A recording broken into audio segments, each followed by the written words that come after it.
Características y elementos de una Fiscalía Autónoma. Simón Hernández León es defensor de derechos humanos. En la actualidad se desempeña como investigador en el Instituto de Justicia Procesal Penal. Es licenciado en Derecho por la UNAM, con diplomado por el Instituto Interamericano de Derechos Humanos y estudios de maestría de Derechos Humanos en la Universidad Iberoamericana. Ha impartido cursos y diplomados en la Comisión de Derechos Humanos del Distrito Federal, la Facultad de Estudios Superiores Acatlán, el Instituto de Investigaciones Jurídicas y la Universidad Iberoamericana Puebla. Ha sido docente de licenciatura en la Escuela de Derecho Ponciano Arriaga.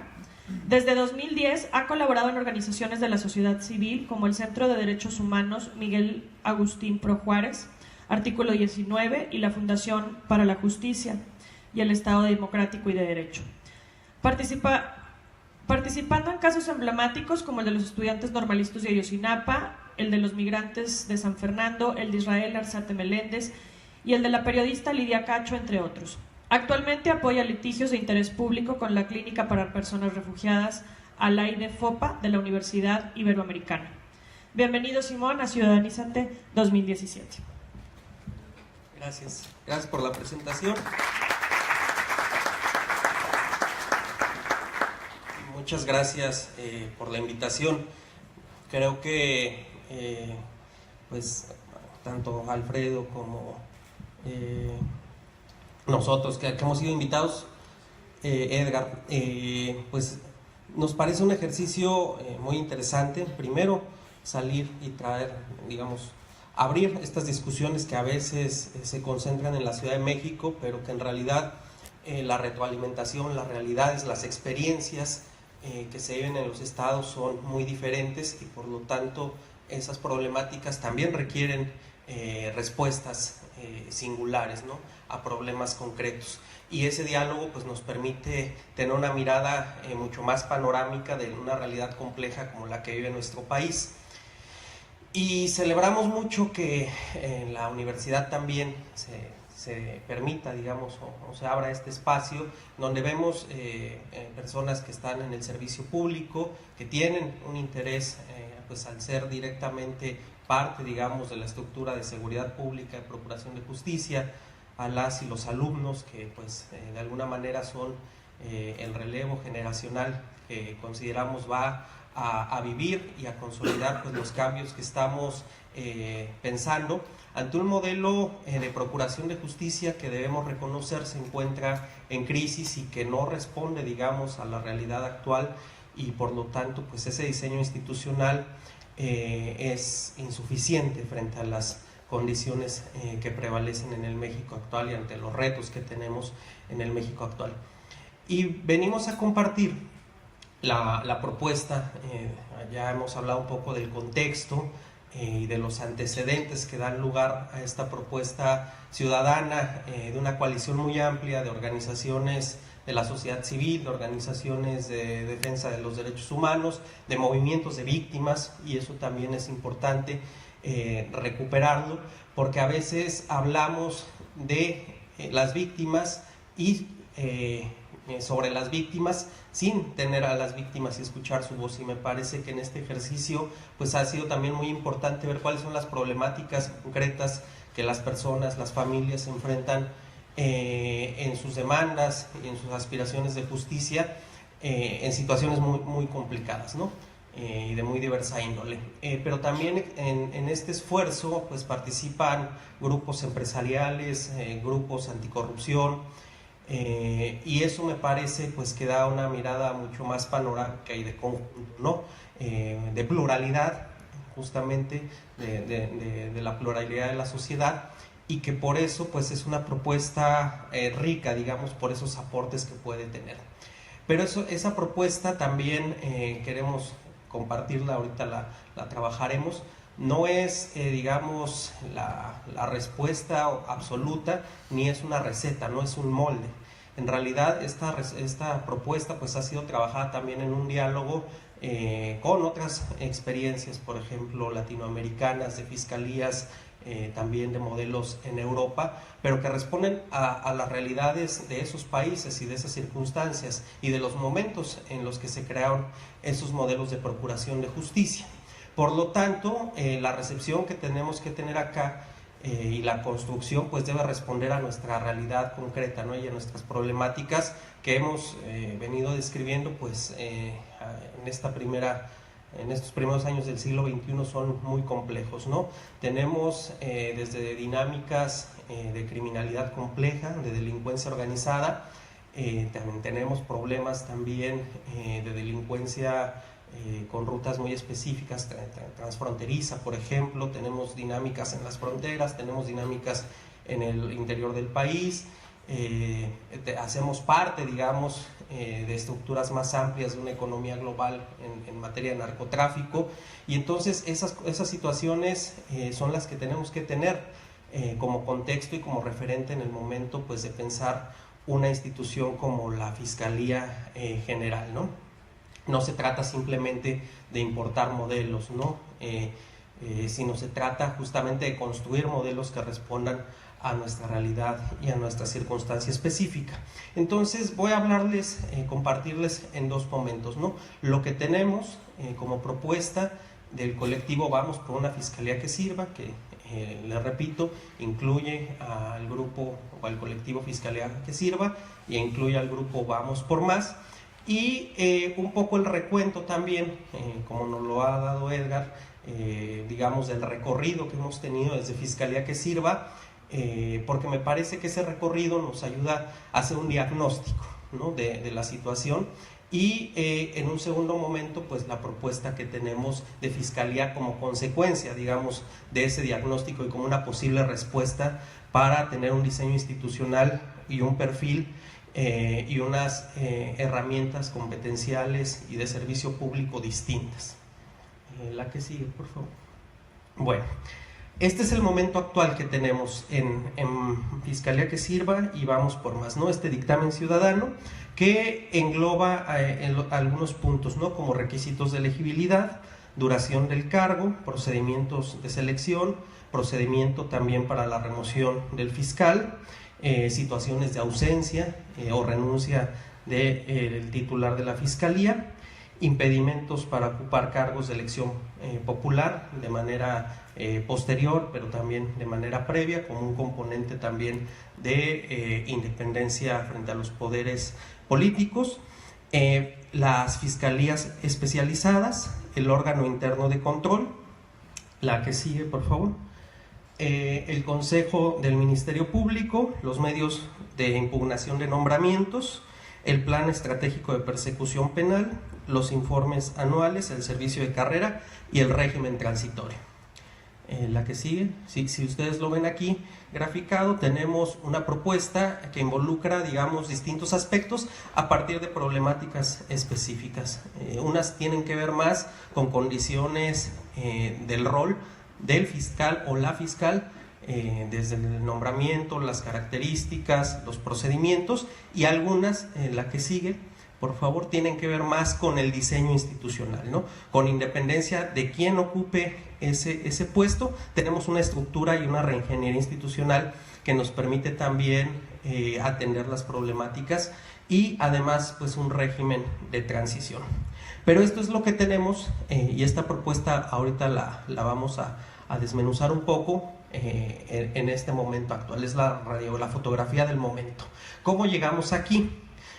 Como han compartido mis colegas, pues viene de un proceso muy profundo de reflexión, de trabajo que no arranca, como bien decía Edgar, el año pasado, ¿no? En 2016 hay una coyuntura que nos permite reflexionar sobre el modelo de fiscalía derivado de la reforma política y del establecimiento de esta figura en la Constitución, pero que en realidad es una agenda que por ejemplo, en el movimiento de derechos humanos tiene mucho más tiempo, ¿no? Que en la última década, por ejemplo, en el movimiento de víctimas, de víctimas de violaciones graves a derechos humanos, también ha sido una demanda muy específica. Lo decía Carlos Bernstein, ex integrante del grupo interdisciplinario de expertos independientes del GIEI, del caso Ayotzinapa. Quienes mejor tienen condiciones para la búsqueda de personas desaparecidas son los movimientos de víctimas y los familiares hoy en día en nuestro país, ¿no?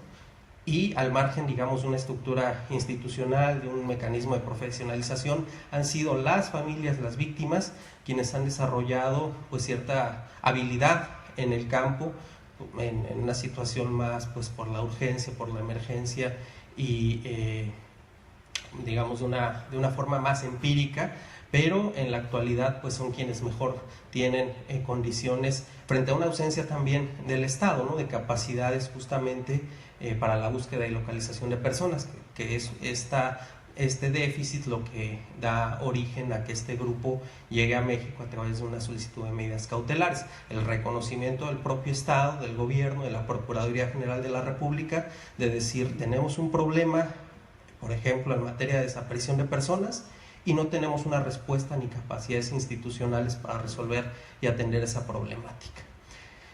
Pero no es el rol de las familias, no debería ser el rol de las familias, debería ser el rol del Estado, ¿no? Para eso tenemos institucionalidad. Y si esas instituciones no están dando respuesta, pues tenemos que transformarlas, ¿no? Y digamos es la premisa sobre la cual estamos reflexionando en estos días. Entonces esto pues ha venido evolucionando, ¿no? Movimiento de víctimas, movimiento de violaciones a derechos humanos, tema por ejemplo de agresiones a periodistas, es algo que nos coloca desafortunadamente a nivel mundial como un referente. Tenemos un índice sumamente elevado de agresiones y asesinatos de periodistas.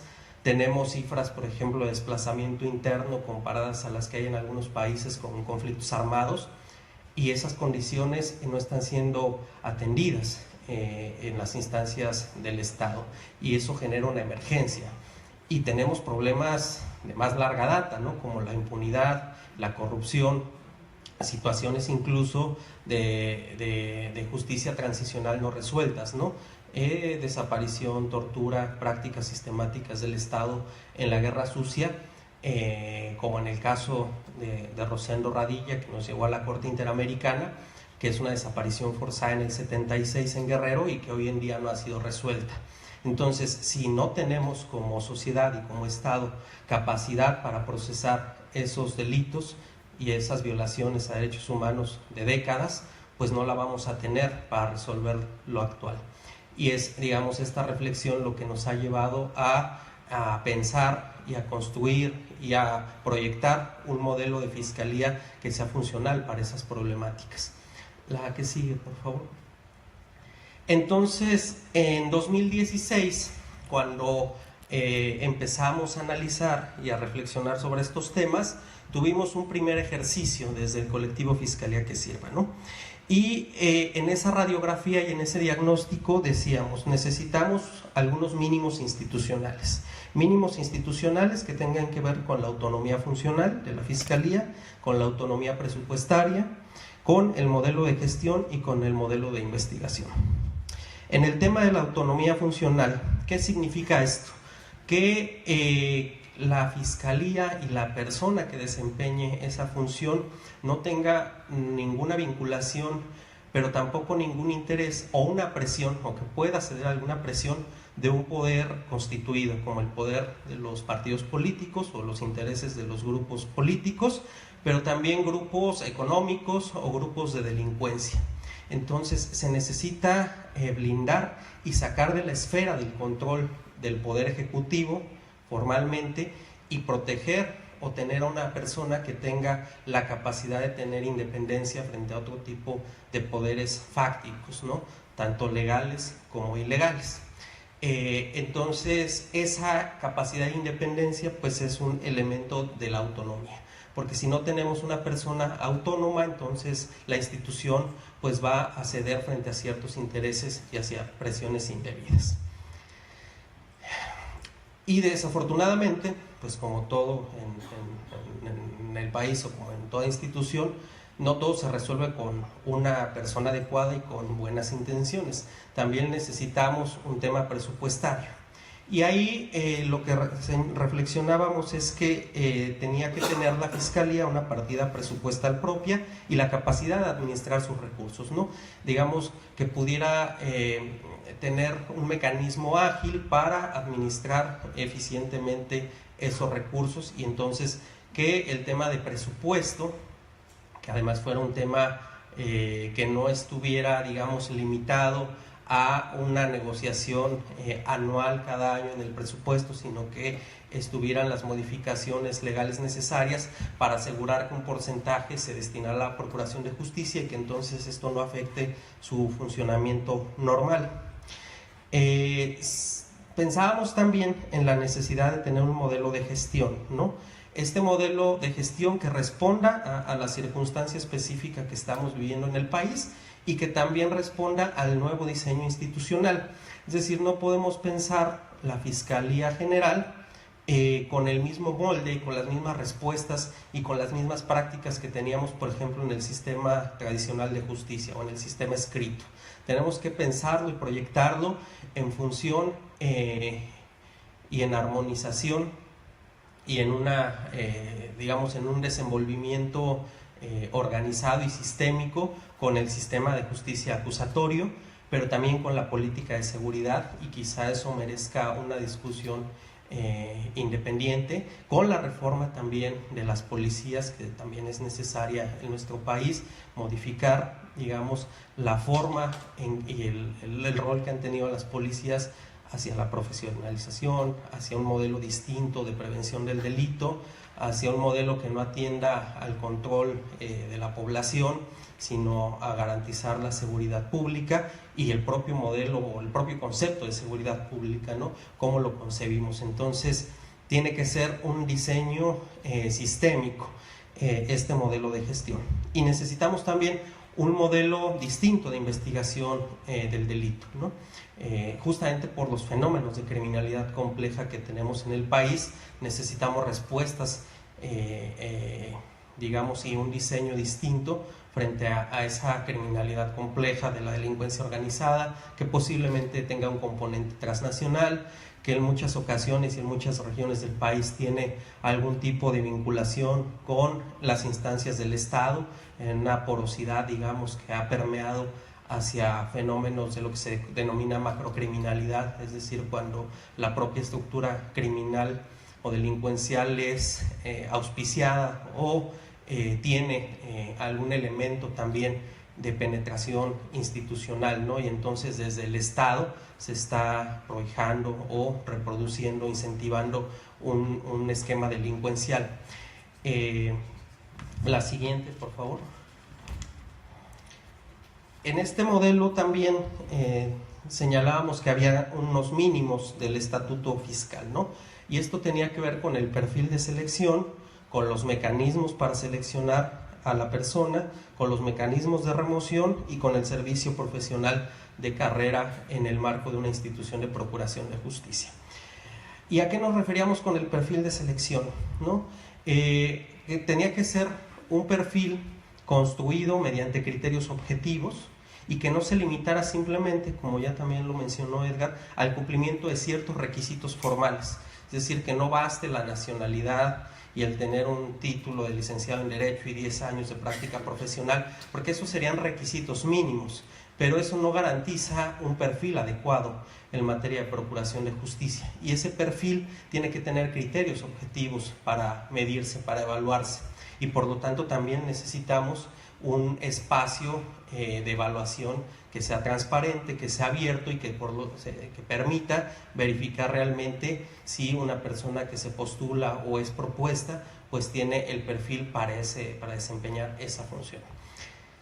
Los mecanismos de selección, y esto hace parte también de una reflexión, digamos, más amplia en el tema de designaciones públicas, porque en los últimos años hemos visto que los márgenes de discrecionalidad en términos de la selección o de designación de altos cargos pues se han abierto y se han ensanchado más, ¿no? Y terminan siendo designaciones que obedecen más a una lógica de negociación de partidos que al propio perfil y a la función que una persona pueda desempeñar en el servicio público. ¿Cómo hacemos para enfrentar esa situación? Para transparentarla, para permitir la participación ciudadana. Es una situación, digamos, necesaria. En la reforma de 2011, en la reforma constitucional, por ejemplo, en materia de derechos humanos, se fortaleció el procedimiento de designación del ombudsman, ¿no? Y entonces se dijo, tiene que haber una consulta pública y se establecieron, digamos, criterios que antes no existían en la Constitución. Entonces, nosotros pensamos que para la designación de altos cargos, como la Suprema Corte, como Tribunal de Justicia Administrativa, como Procurador General de la República, o en este caso como fiscal, o algún cargo de esa naturaleza, pues tiene que haber un proceso también preestablecido, ¿no? Un proceso preestablecido que no sea sujeto a modificaciones arbitrarias o márgenes de discreción, que permita la participación y el escrutinio de la sociedad, que permita, pues mediante un ejercicio transparente, verificar adecuadamente el perfil de las personas candidatas.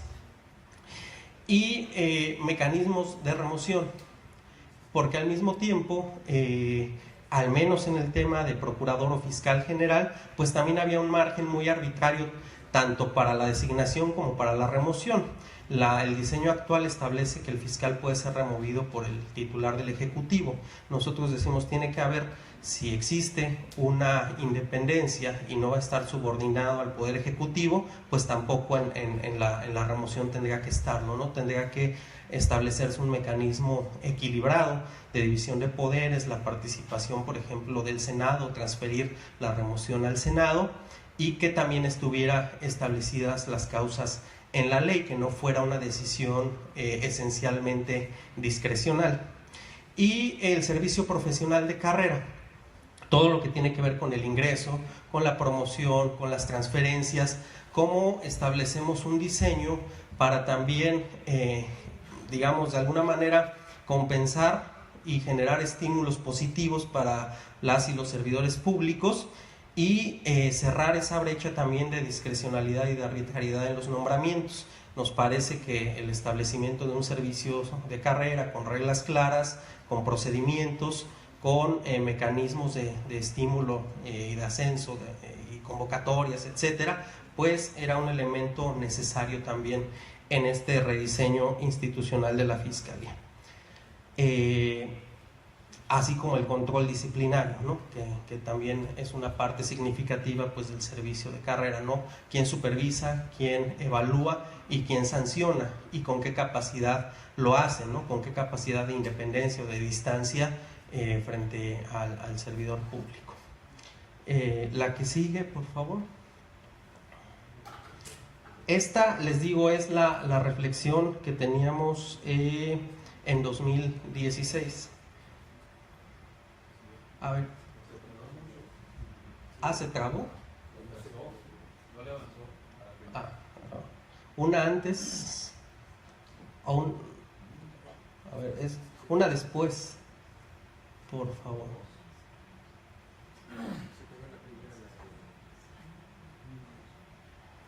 Otra. Ahí. Ahora vamos al tema de transición.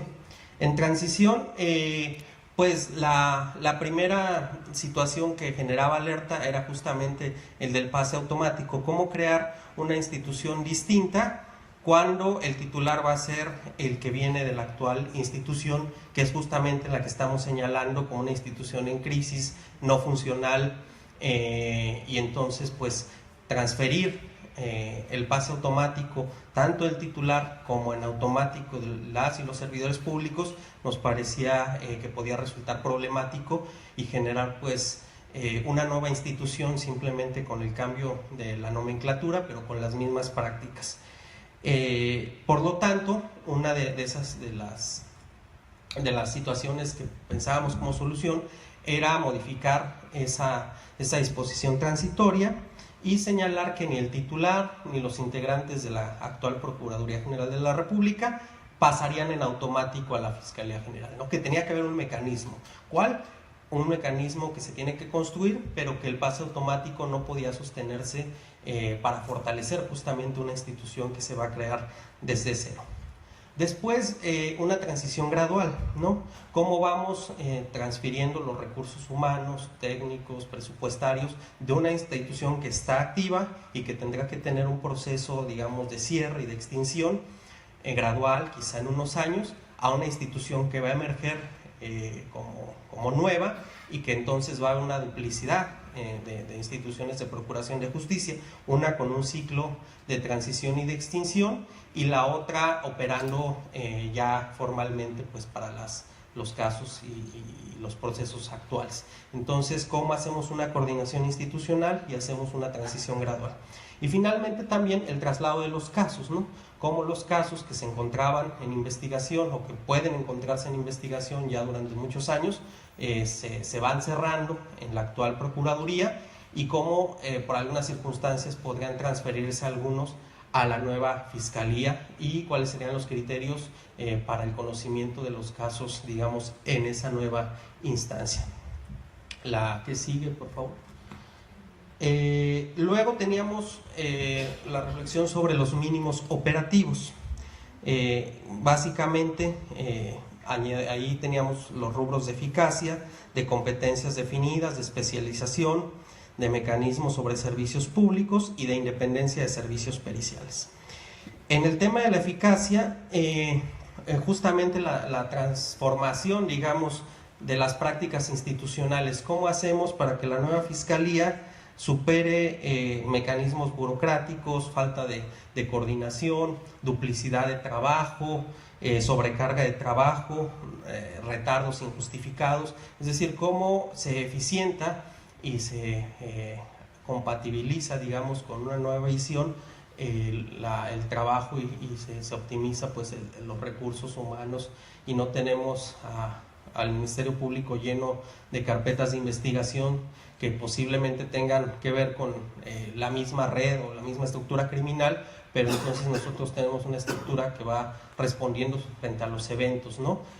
Y no frente a la estructura. Entonces, ¿cómo modificamos esas condiciones para tener mayor eficacia? Las competencias definidas, si ustedes ven, todavía sigue siendo en la actualidad muy complejo el tema de la atracción o de la competencia federal en ciertos casos. Tenemos unas reglas ahí muy difusas de cuando involucra una autoridad federal, pero cómo generamos que en ciertos casos, por las cuestiones o por una condición de importancia y de trascendencia, o que trascienda a más de una entidad federativa, o que tenga que ver con delincuencia compleja, hacemos reglas claras para las competencias de la Fiscalía General y de las fiscalías de los estados.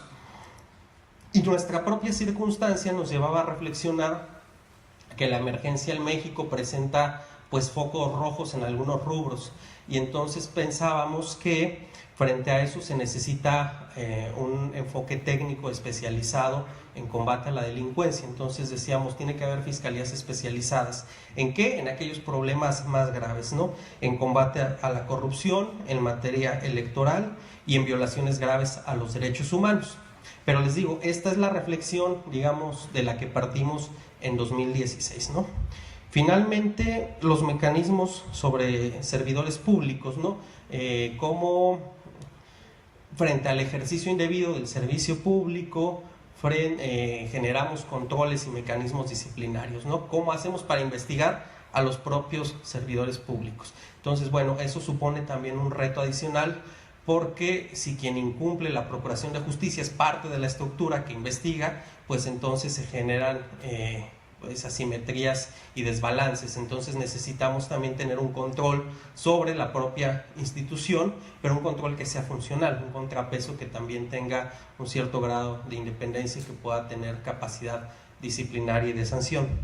Y finalmente, los mecanismos, lo que tiene que ver con todo el tema de servicios periciales, y que quizá ese es un debate que tendrá que abrirse en paralelo ahora que veamos la propuesta de la Fiscalía, porque no logramos tener una propuesta consensuada. El tema de servicios periciales por sí mismos pues representa una complejidad tanto en su diseño como en qué estructura organizacional o institucional van a radicar, si tendrían que estar en las procuradurías o en las fiscalías. Nosotros consideramos que no, pero en algunos modelos dependen del poder judicial, en algunos modelos se les ha dado una autonomía como un órgano constitucional autónomo en algunos estados, y tenemos que ver qué modelo es también más funcional, armonizándolo también con el sistema de justicia acusatorio, viendo que también el rol y los derechos de las víctimas tienen un papel ahora central con una legitimación procesal, que también tienen necesidad probatoria, y por lo tanto pues los servicios periciales van a ser un pilar fundamental sobre lo cual tenemos que reflexionar y también pues generar respuestas, ¿no? Los actuales servicios periciales además tienen que renovarse, no han respondido en algunos casos y en algunos delitos muy específicos pues con la debida diligencia, o bien han sido sujetos de algunas interferencias, digamos, o influencias pues de parte del Ministerio Público o del Poder Ejecutivo. Entonces necesitamos que el componente técnico prevalezca sobre la razón política, y eso requiere pues un diseño distinto. La siguiente, por favor. Y bueno, aquí estaban más o menos condensadas esas propuestas de fiscalía que sirva, los mínimos del estatuto fiscal, los mínimos de transición, los mínimos que les he venido comentando en este momento, y el año pasado, la que sigue, generamos o proyectamos cómo podría estas necesidades reflexionarse en una propuesta de reforma constitucional. Entonces, si ustedes ven ahí los resaltados rojos, eran estas respuestas incorporadas al 102 constitucional, de manera tal que tuviéramos una base distinta para poder estructurar o aterrizar y materializar estas propuestas de reformas. Pero esto fue un primer ejercicio el año pasado.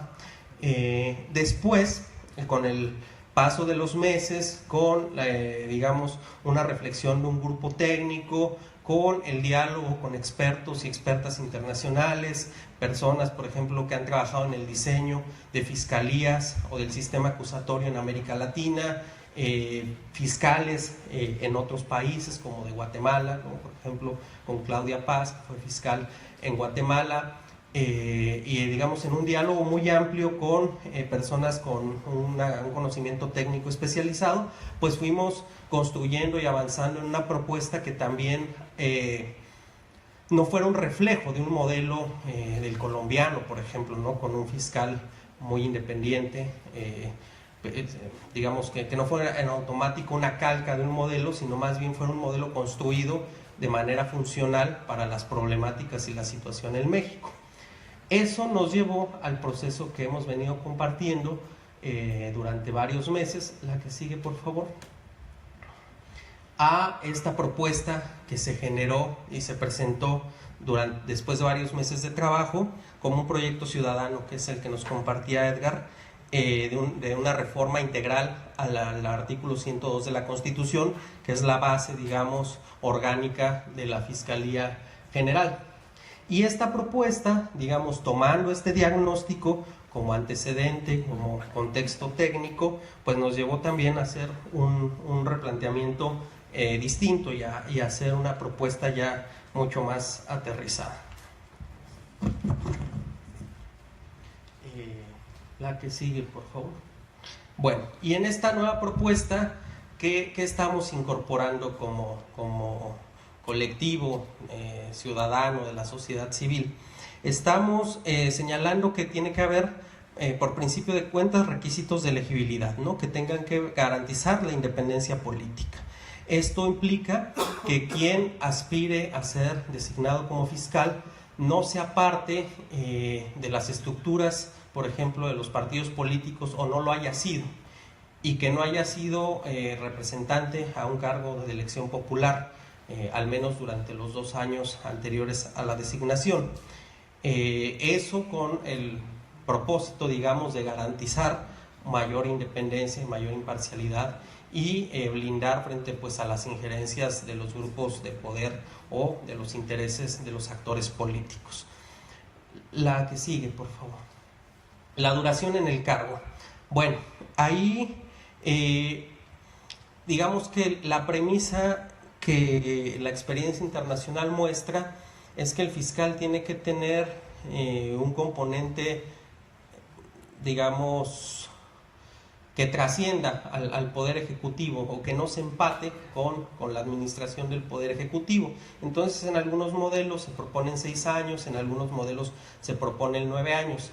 Lo que nosotros reflexionamos fue que el fiscal entrara en funciones en el 5º año del gobierno del titular del Ejecutivo, de manera que tuviera pues este componente transeccional en nuestro caso, ¿no? Que son sexenios los del Poder Ejecutivo, y que eso pues le diera independencia frente al poder en turno, pero también independencia frente a un poder que todavía no ha sido electo, de manera tal que ese fiscal pues esté en funciones en 2 administraciones del Poder Ejecutivo. Después, la propuesta también tiene reglas definidas para el fiscal para el tema de ausencia, por ejemplo, renuncia o destitución. Entonces se genera la figura de fiscal provisional, la figura de fiscal sustituto y la figura de fiscal suplente.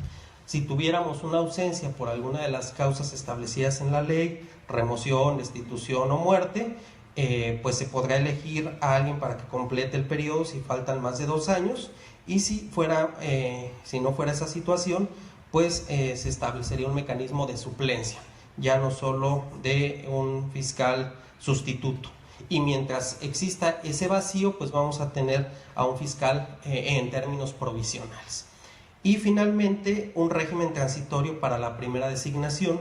En nuestra propuesta incluye la eliminación del pase automático, que el fiscal general sea electo conforme a un procedimiento que esté en funciones hasta 2022, y que a partir de 2022 inicien estos ciclos de 6 años en los que estará, digamos, cruzando 2 administraciones del Poder Ejecutivo. La que sigue, por favor. La propuesta también tiene un proceso de selección, y es un proceso de selección que es bastante inédito. Yo creo que incluso es pues bastante, ¿cómo decirlo?, transgresor, si ustedes lo quieren decir, del statu quo político, porque involucra quitar esa facultad tan discrecional en el Poder Ejecutivo, y en la que hemos visto que el papel de contrapeso que tiene en la estructura del Estado el Poder Legislativo, en este caso el Senado de la República, ha sido en algunas designaciones, como las de los ministros de la Suprema Corte, pues un papel más testimonial y decorativo. En realidad ahí no ha habido un contrapeso institucional en términos de un poder de Estado, simplemente ha sido la convalidación pues prácticamente de la decisión asumida por el presidente de la República. Frente a esa realidad, donde hemos visto que el legislativo no tiene un contrapeso activo, pues hemos propuesto ciudadanizar esos procesos. Y para ciudadanizar esos procesos, señalamos que tiene que haber una comisión de designación, ¿no? Una comisión de designación que esté electa por el Senado, que sea de 9 personas de la sociedad civil, con trayectoria destacada en los ámbitos de la Procuración de Justicia, de los derechos humanos, de la academia, que esa comisión de selección pueda establecer la valoración técnica de las personas que se propongan, y esto es otro segundo, digamos, punto novedoso, que sería una lista, digamos, abierta. Quien considere que tiene los requisitos y además cubre un perfil adecuado, puede anotarse en la lista y ser sujeto a un proceso de evaluación por parte del comité, y a partir de esa evaluación técnica, el Senado haría una lista de 6 personas candidatas a fiscal. La lista sería transferida al Poder Ejecutivo, y el Poder Ejecutivo con esa lista formularía una terna. Entonces vemos que tanto en el proceso inicial, donde se ciudadaniza y las personas que quieran aspirar a ese cargo lo pueden manifestar, se pueden, digamos, proponer. En el tema del comité de designaciones, que sería un comité técnico, también habría un componente ciudadano y un contrapeso, y finalmente ya con esos elementos técnicos de valoración el Senado integraría la lista y el proceso de la terna se mantendría como se encuentra actualmente determinado en la Constitución. Una vez que el presidente de la República envíe la terna, el Senado tendría que hacer la designación previa comparecencia pública, y eso también nos parece un proceso digamos novedoso, ¿no? Y de transparencia, que las personas que sean propuestas en la terna tendrían que comparecer públicamente en el Senado, garantizarse una participación activa de parte de la sociedad civil, un mecanismo también de escrutinio, y a partir de eso pues el Senado haría la designación.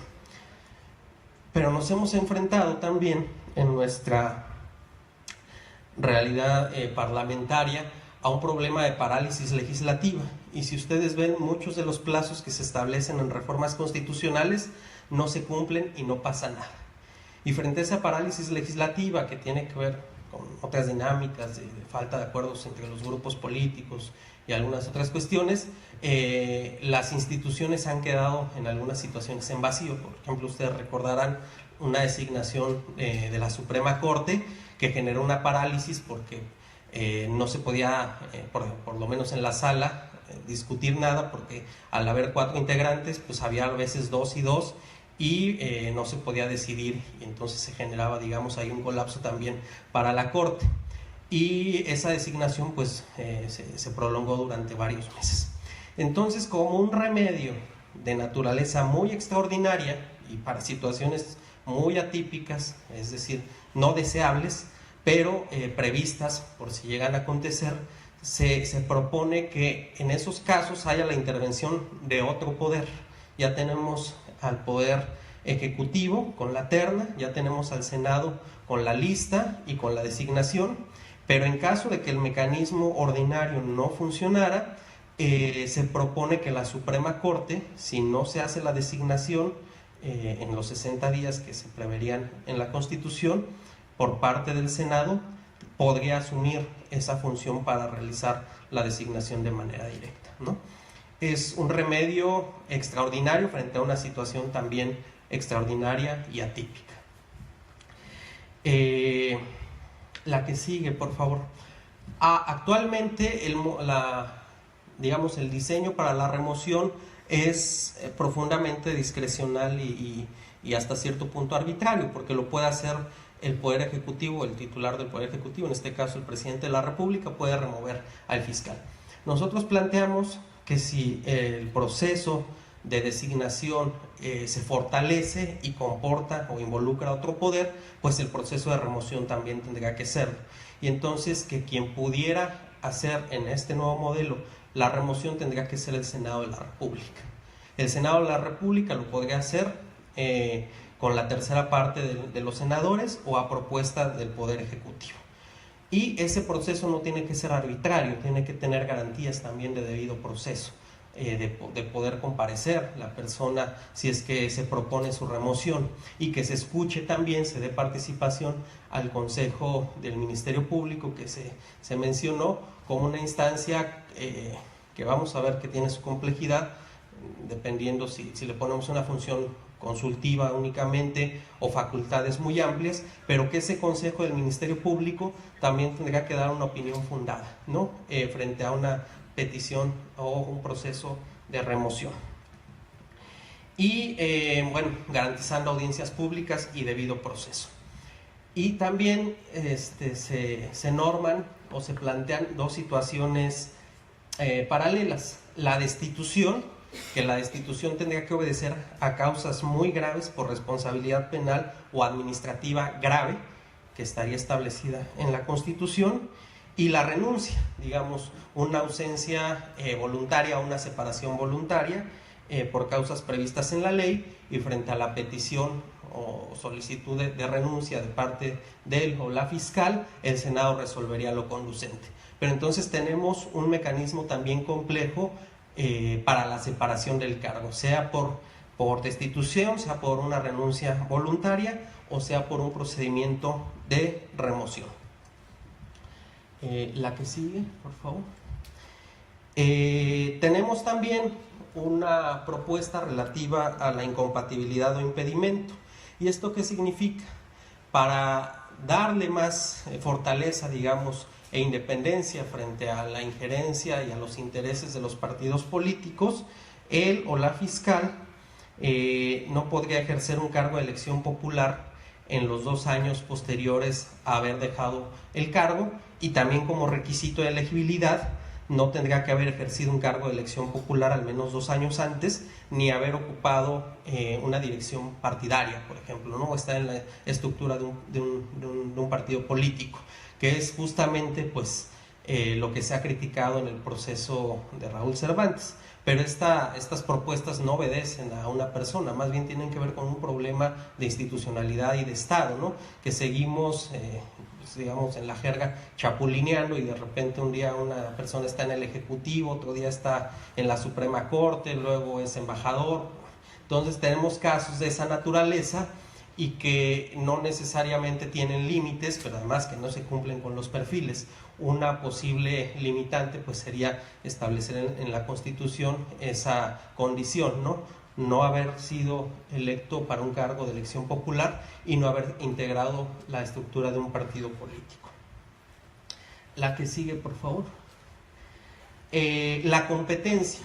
Bueno, en el modelo también de fiscalía que estamos proponiendo, lo que buscamos regular es, por ejemplo, la situación de atracción de casos de parte de la Fiscalía General, de casos que sean del fuero común, pero que revistan un interés y una trascendencia, y entonces que exista una facultad para que la Fiscalía pueda traer esos casos. Ha habido una recomendación, por ejemplo, si ustedes ven el caso, bueno, varios casos, Ayotzinapa o San Fernando, en donde a veces se abre una carpeta de investigación, una averiguación previa por la detención de una persona que participó en un evento de criminalidad compleja, de violaciones graves, pero quizás solo sea por el tema de portación de armas y no tenga que ver con el evento criminal. Y de repente tenemos una situación de fragmentación de investigaciones, unas del fuero común, unas del fuero federal, y que tampoco tienen una conexión en cuanto a una línea de investigación y a una estrategia de persecución penal, y pues de un abordaje mucho más estratégico, ¿no? Que tenga elementos de inteligencia, de análisis técnico. Eso sucede y al duplicar esos esfuerzos pues terminamos desgastando los recursos institucionales, desgastando a las víctimas. Eso también, el peregrinar de una procuraduría a una fiscalía, de ir de la instancia local a la federal, de ir de una entidad de la República a la Ciudad de México, porque ahí es evitar esa fragmentación a través pues del mecanismo de atracción de parte de la Fiscalía General. Pero no necesariamente tiene que ser en todos los casos, justamente para priorizar, digamos, con un enfoque que favorezca los intereses de las víctimas y de la justicia, pues se tendrá que priorizar aquella jurisdicción, por llamarlo de alguna manera, que pueda dar un mejor resultado en la investigación.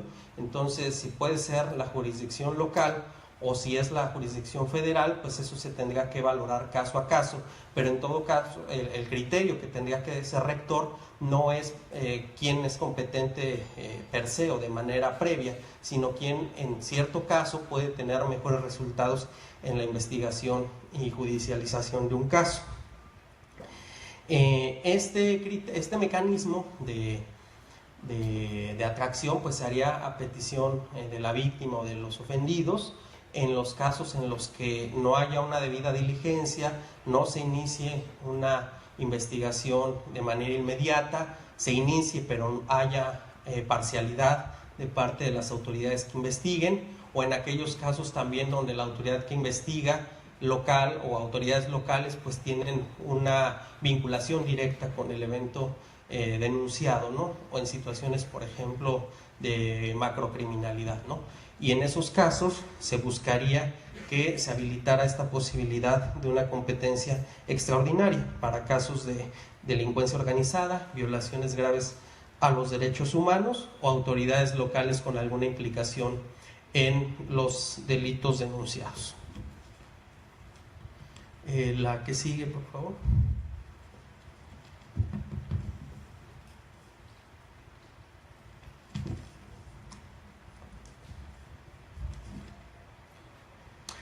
Ahora, justo como atendiendo o respondiendo a las problemáticas más apremiantes, pero también a la complejidad que muchos de estos delitos tienen, se planteaba o se plantea la necesidad de fiscalías especializadas dentro de la Fiscalía General. Y las que se propusieron son la que tiene que ver con delitos electorales, con violaciones a los derechos humanos, con combate a la corrupción, y una Fiscalía de Asuntos Internos, que es una propuesta de Vamos por Más, y que se traduce o se materializa en la creación de una Inspectoría General.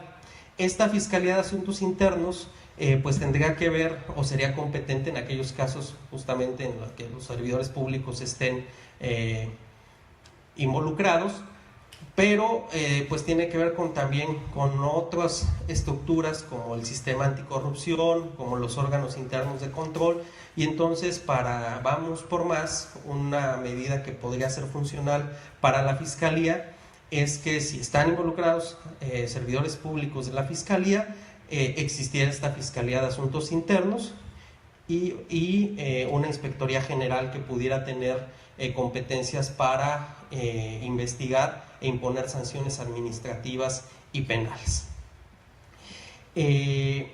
Los fiscales hoy día, como está el diseño en la Constitución, son designados, los fiscales especializados, perdón, son designados por el fiscal general o por el procurador.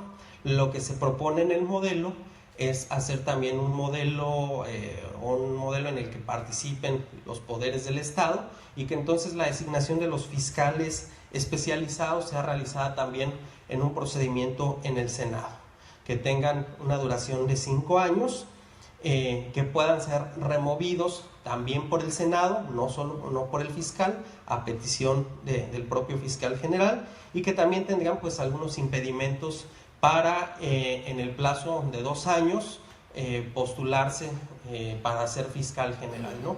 De manera también que no tuviéramos una parálisis o institucional o algún conflicto de intereses. Un fiscal especializado no podría ser en lo inmediato un fiscal general.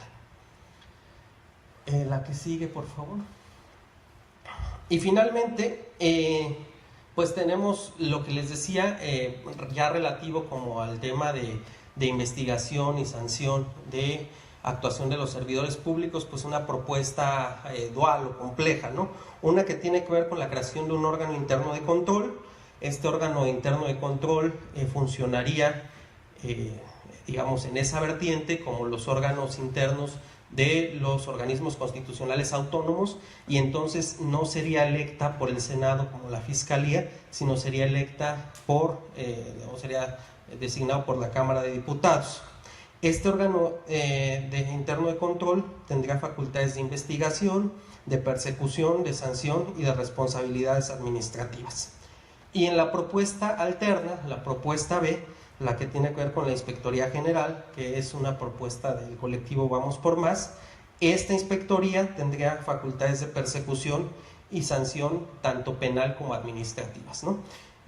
Para evitar una duplicidad de un órgano de control administrativo y un órgano de control y sanción penal. Entonces es una propuesta que está establecida así en 2 términos, y las 2 tienen una justificación y una lógica y una racionalidad pues interesantes. Pues son justamente pues los modelos que queremos poner a discusión. La que sigue, por favor. Ahora, se hablaba también de un consejo del Ministerio Público, ¿no? Y esto digamos, como respuesta a ciertas prácticas de ejercicio o de control unipersonal de las instituciones del Estado, y en donde los titulares terminan teniendo un poder muy amplio y un margen de actuación muy discrecional. Frente a eso se propone un modelo, digamos, de consejo, pero que ahí tampoco tenemos un consenso. En Fiscalía que Sirva pensamos más en un modelo consultivo, es decir, que no tenga tantas facultades decisorias, mientras que Vamos por Más plantea un consejo consultivo fuerte, fortalecido, con muchas capacidades, que funcione como un órgano colegiado al interior de la Fiscalía, en donde fiscal y consejo pues tengan competencias equilibradas. Entonces son dos propuestas paralelas, ¿no? Facultades decisorias en el caso de Vamos por Más, y facultades consultivas en el caso de Fiscalía que siga. Este consejo consultivo estaría integrado por 6 consejeros o consejeras, 3 tendrían formación en Derecho y 3 no, también para tener un enfoque amplio, interdisciplinario, que responda como a otras ópticas, incluso a la perspectiva victimal, y el fiscal. Entonces serían 6 integrantes y el fiscal harían un órgano colegiado. Y en la propuesta de Vamos por Más, pues donde les digo tiene facultades muy amplias, tendrían facultades desde la política de persecución penal, que sería aprobar los planes y las políticas de persecución que presente el fiscal general, tendría facultades en temas de evaluación para evaluar esos planes y las políticas de persecución, así como el desempeño de las unidades y de las y los servidores públicos. Tendría facultades en materia de presupuesto para aprobar el proyecto y emitir normas administrativas para el ejercicio de los recursos.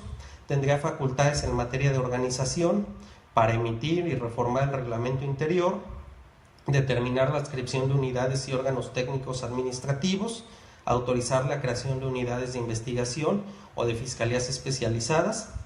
Tendría facultades también en materia de normativa del desempeño de la actividad sustantiva, como autorizar acuerdos, circulares, instructivos, bases y demás normas administrativas para administrar los recursos humanos y también para resolver situaciones de controversia competencial. Es decir, si 2 de las fiscalías especializadas de repente tienen un conflicto competencial, lo resolvería el Consejo Consultivo y no el fiscal general. Esto, digamos, podría ser una de las diferencias donde hay más propuesta, ¿no? En cuanto a las capacidades que pueda tener este Consejo del Ministerio Público. La que sigue, por favor. Y luego hay algunos temas que tienen que ver tanto con la ciudadanía en general como con el movimiento de víctimas. En la actualidad no existe un medio de control judicial o de impugnación frente a un proceso de designación. Entonces, si el Senado de la República designa a alguien que no cubra con cierto perfil o hace una designación hasta cierto punto discrecional y arbitraria, no sucede nada, ¿no? Algunas personas, por ejemplo, cuestionábamos el perfil del hoy ministro Eduardo Medina Mora para ocupar el cargo en la Suprema Corte de Justicia. Nos parecía que al margen de cumplir con los requisitos constitucionales, no tenía el perfil para el estatuto de un juez constitucional. Pero frente a esa situación, tanto el procedimiento, la propuesta en la terna y finalmente la designación, no hay un mecanismo en que la ciudadanía pueda hacer un control por parte de otro poder cuando no se están cumpliendo pues o los requisitos o hay decisiones con un margen muy amplio de discrecionalidad.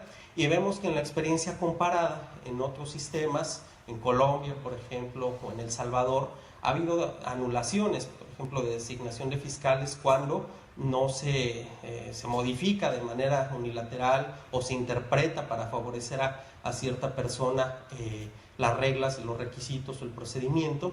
Y nosotros consideramos que puede haber también, en este caso, un proceso de impugnación, ¿no? De control jurisdiccional, que también tendría un carácter extraordinario, pero que de alguna manera generara un equilibrio entre los poderes, ¿no? Y que acotara el margen de discrecionalidad, ¿no? En este caso, pues, o tendría que haber una motivación reforzada, por así decirlo, una justificación de por qué se designa a cierta persona. Y si el Senado no lo hace, pues la sociedad podría tener un mecanismo para impugnar esa situación. Y el plan de persecución penal es algo también que obedece pues a la necesidad de las víctimas, en la que no se conoce hoy en día cuál es la estrategia de persecución criminal del Estado, o si tiene estrategia, o cuál es, o cómo lo hace, o cuáles son los mecanismos de coordinación. En este sentido se propone que el fiscal general elabore un plan estratégico de persecución penal que sea presentada en la audiencia pública ante el Senado y ante el Consejo del Ministerio Público, y que eso eventualmente sea también sujeto de una revisión periódica. Vamos a ver la que sigue, por favor. Entonces, se propone que se rindan informes anuales por parte del fiscal general. Esos informes serían al Poder Legislativo y al Poder Ejecutivo. También daría cuenta en esos informes de los propios informes que los fiscales especializados le remitan, los fiscales que ya hemos dicho, en materia electoral, en combate a la corrupción, de violaciones a los derechos humanos y de asuntos internos, así como los informes del órgano interno de control y del Consejo del Ministerio Público, de manera tal que tuviéramos un ejercicio permanente de evaluación y que ese ejercicio además fuera transparente, no solo en estas comparecencias que a veces se dan en un ambiente muy cerrado en los congresos, sino que hubiera una participación y un escrutinio de parte de la sociedad civil que pudiera evaluar si realmente se está llevando a cabo el plan estratégico de persecución penal, etcétera, ¿no? Y finalmente, un mecanismo también de control político que son las comparecencias. Las comparecencias implicarían que los fiscales especializados o el fiscal general, el órgano interno de control, el Consejo del Ministerio Público, toda la estructura orgánica de la Fiscalía General, pueden comparecer ante un órgano de representación política como son las cámaras cuando se les solicite, y en este mecanismo también garantizar una participación activa de parte de la sociedad civil. Finalmente, la que sigue, por favor, tiene que ver con el desarrollo de un servicio de carrera, con algunos principios que ya habíamos enunciado, pero ya más pensando en términos del desarrollo de una ley orgánica y con un régimen transitorio, es decir, cómo vamos a transitar de lo que tenemos hoy en día como Procuraduría General de la República a Fiscalía General. ¿Cuáles serían los plazos, las condiciones, los mecanismos de transferencia de recursos, la elección de lo que hemos venido señalando, por ejemplo, el comité de designaciones que tendría que ser designado por el Senado, cuáles serían los plazos legales, etcétera, de manera tal que tuviéramos un modelo sistémico y funcional pues para garantizar una fiscalía distinta, ¿no?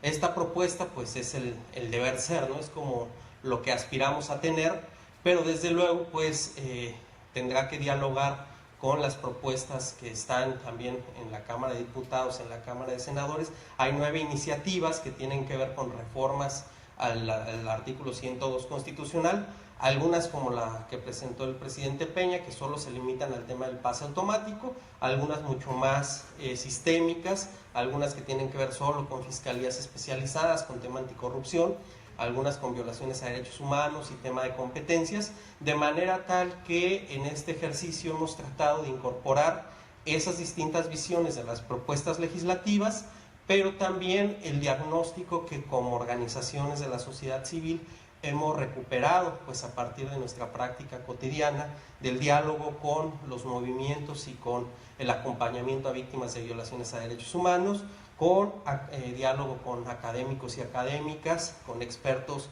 internacionales, con fiscales que han estado desempeñando esa función en otros países, y nos parece que esta propuesta pues de alguna manera responde a nuestra realidad.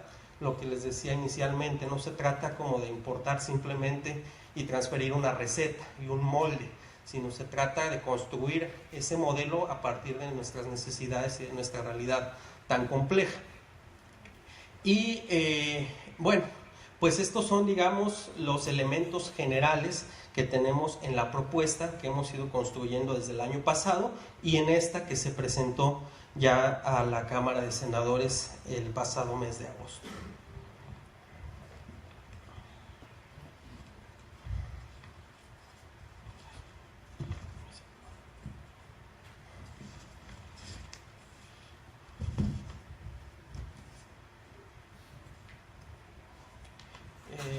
que sigue, por favor. Bueno, ya únicamente para finalizar, me gustaría referir una cita. Disculpen aquí que ya me hice.